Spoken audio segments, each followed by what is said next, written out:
మనకు వినోదాన్ని అందించడానికి ఫిలిం ఇండస్ట్రీ వాళ్ళు ఎన్నో లక్షలు, కోట్లు, వందల కోట్లు ఖర్చు పెట్టి సినిమాలు తీస్తున్నారు. కానీ ఇవి ఉదయం రిలీజ్ అయిన వెంటనే సాయంత్రంలోపు పైరసీ అవుతున్నాయి. ఈ పైరసీని ఎంత కంట్రోల్ చేయాలన్నా కూడా చేయలేకపోతున్నారు.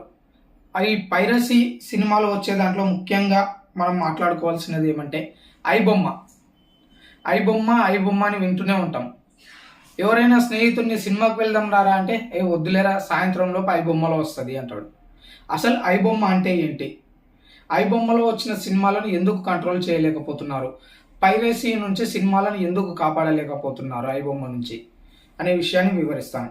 ఐబొమ్మ అంటే టోరెంట్ వెబ్సైట్. దీని ద్వారా తెలుగు సినిమాలు పైరసీ రూపంలో అందుబాటులో ఉంటున్నాయి. ఇది అందరికీ తెలిసిన విషయమే. ఇది అనధికారికంగా సినిమాలను లీక్ చేసి ప్రజలకు